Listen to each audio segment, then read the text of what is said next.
ఆచార్య ప్రబోధానంద యోగీశ్వరుల వారికి జగద్గురువైన శ్రీకృష్ణ పరమాత్మకు నమస్కరించుకుంటూ త్రైత సిద్ధాంత భగవద్గీతలోని క్షేత్రజ్ఞ విభాగ యోగము అనే అధ్యాయములో 15వ శ్లోకము గురించి తెలుసుకుందాము. సర్వేంద్రియ గుణాభాసం సర్వేంద్రియ వివర్జితం అసక్తం సర్వభృచ్చైవ నిర్గుణం గుణభోక్త. ఈ శ్లోకము పరమాత్మ గురించి తెలియచేశారు. భావము: పరమాత్మ సర్వేంద్రియముల గుణములలో ప్రకాశించునదై ఉండి సర్వేంద్రియములు లేనిదిగా ఉన్నది. అన్నిటినీ భరించునదై ఉండి ఏదీ లేనిదని, అన్ని గుణములను అనుభవించునదై ఏ గుణము లేనిదని కూడా చెప్పవచ్చును. వివరము: పరమాత్మను ఎటూ తేల్చి చెప్పలేమని ముందే భగవద్గీతలో మనకు తెలియచేశారు. అది వర్ణనాతీతమైనది.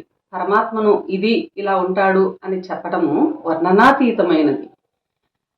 అందువలన ఫలానా అని చెప్పుటకు చేతగాక 2 విధములుగా చెప్పారు భగవద్గీతలో.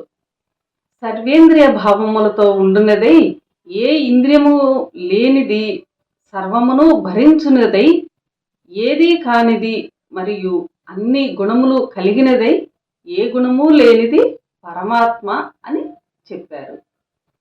పరమాత్మను ఏకస్థముగా చూచిన ఇంద్రియములు గుణములు కలదై భర్తగానున్నదని చెప్పవచ్చును.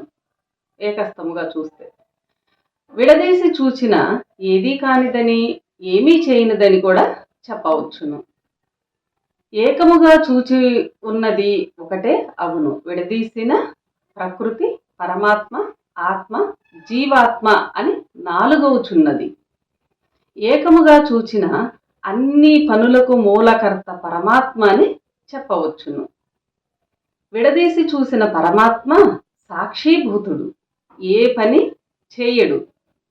పరమాత్మ సాక్షిభూతుడు, ఏ పని చేయడు. చేయునవి ప్రకృతి, ఆత్మ అని చెప్పవచ్చును. విడదీయక పరమాత్మను ఒక్కనిగా చూచిన కార్యమునకు మూలము పరమాత్మ అని చెప్పవచ్చును.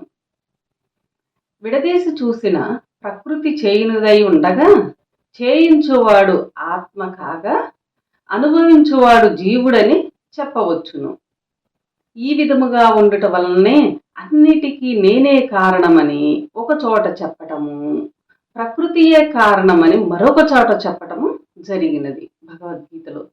అందువలన ఎక్కడ పరమాత్మను విడదీసి అర్థము చేసుకోవాలో, ఎక్కడ పరమాత్మని విడదీసి అర్థం చేసుకోవాలో, ఎక్కడ విడదీక అర్థం చేసుకోవాలో బాగా తెలుసుకుని ఉండాలి.